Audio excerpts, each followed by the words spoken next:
नमस्कार। आज हम आपके लिए कथा लेके आए हैं राम भक्त सबरी। सबरी भील जात की एक अछूत कन्या थी। उनके समाज में लोग पूजा पाठ ये सब नहीं करते थे, इससे कोसों दूर रहते थे। उनका काम था चोरी हत्या जैसे अपराध करना। सबरी को राम नाम से विशेष प्रेम था, बहुत प्रेम था। सबरी ने अपने पति व अन्य परिवार के अन्य लोगों को बहुत समझाया और कहा कि अपने क्षमता अनुसार इस पाप कर्म से दूर रहने का प्रयत्न करें। अगर छोड़ा नहीं जा सके तो फिर धीरे धीरे कम तो किया ही जा सकता है। लेकिन उनके इस समझाने का किसी पे कोई भी प्रभाव नहीं पड़ा। उन्होंने बहुत प्रयत्न किया, लेकिन कोई भी समझने को तैयार नहीं हुआ। तब एक दिन वो अपना घर छोड़ के चली गई और अछूत जात के होने के कारण उनके पास शरण मांगने की एक समस्या थी, क्योंकि कोई भी शरण देने को तैयार नहीं था। काफी सोच विचार करने के बाद उन्होंने मतंग ऋषि के आश्रम में रहने का निश्चय किया।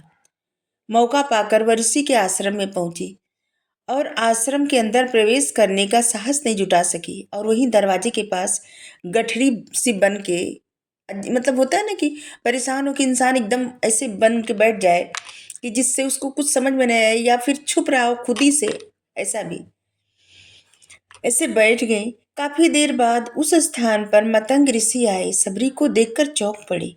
सबरी से आने का कारण पूछा। उन्होंने बहुत ही नम्र स्वर में अपने आने का कारण बताया। मतंग ऋषि सोच में पड़ गए।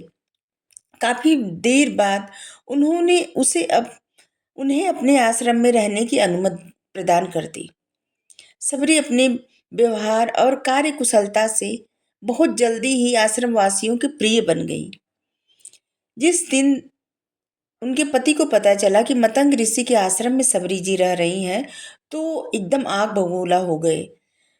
सबरी को आश्रम से उठा लाने के लिए वह अपने हथियारबंद साथियों के साथ चल पड़े, क्योंकि उनका काम ही था हत्या चोरी अपराध जैसे कार्य करना।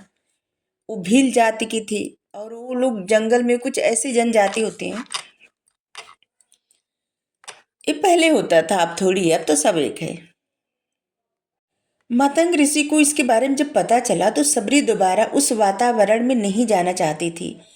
उसने करुण दृष्टि से ऋषि की ओर देखा। ऋषि ने फौरन उनके चारों ओर अग्नि पैदा कर दी और उस उन्हें सबरी जी को अग्नि की सुरक्षा प्रदान की, जिससे उनके पति उनको नहीं ले जा पाए अपने साथ।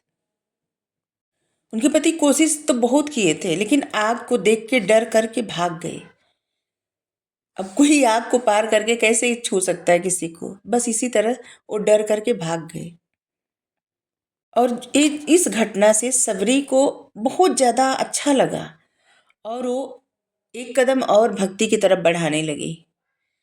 उनके ऊपर बहुत ज़्यादा अच्छा प्रभाव पड़ा इस बात का कि उनकी वो सुरक्षा मिली। दिन गुजरते गए, सबरी ने अपना सब कुछ त्याग करके प्रभु राम से अपना मन लगा लिया। उन्हें एक ही रट लगी रहती थी कि हे प्रभु, हे राम, कब आओगे, कब आओगे। सबरी राम की प्रतीक्षा में रोज आश्रम की साफ सफाई करती थी। रोज कंद मूल फल बेर लाकर इस आशा से रखती थी कि न जाने प्रभु कब आ जाएं और उनकी सेवा में कोई कमी न रह जाए। और उनका सारा समय इसी उधेड़ बुन में रहता था, क्योंकि उनके गुरु उनको कहे थे कि एक दिन राम यहाँ आएंगे। वो रोज अच्छे से साफ करती थी आश्रम, फूल बिछाती थी और कंद मूल फल तोड़ के ला के रखती थी अच्छे से, कि जब आएंगे तो प्रतीक्षा न करना पड़े उनको, उनके सत्कार में कोई कमी न रहे। सबरी की प्रतीक्षा समाप्त हुई। भगवान श्री राम सीता जी की खोज में सबरी के आश्रम में जा पहुंचे। सबरी ने उन्हें पहचान लिया। उन्होंने दोनों भाइयों का यथा योग्य सत्कार किया। सबरी भाग करके कंद मूल फल ले आई। कुछ क्षण बाद जब वो लौटी तो कंद मूलों के साथ एक जंगली बेर भी ले आई थी। कंद मूलों को उन्होंने भगवान श्री राम को अर्पण कर दिया, पर बेरों को देने का साहस उनको नहीं था। वो सोच रही थी कहीं बेर खट्टे न निकले, और इस बात के भय से उन्होंने बेरों को चखना आरंभ किया। वो खाती और भगवान को खिलाती, जो मीठे होते भगवान को देती और जो खट्टे होते उसको फेंक देती। और उनकी इसी सरलता से मुग्ध होकर भगवान उनके जूठे बेर खाए और उन्हें अपना पद, मतलब अपना धाम प्रदान किए। मातंग ऋषि और लक्ष्मण जी, ये सब देख करके भाव विभोर हो गए कि भगवान, मतलब उनके नज़र में ना प्रेम सबसे बड़ा है, सबसे बड़ा।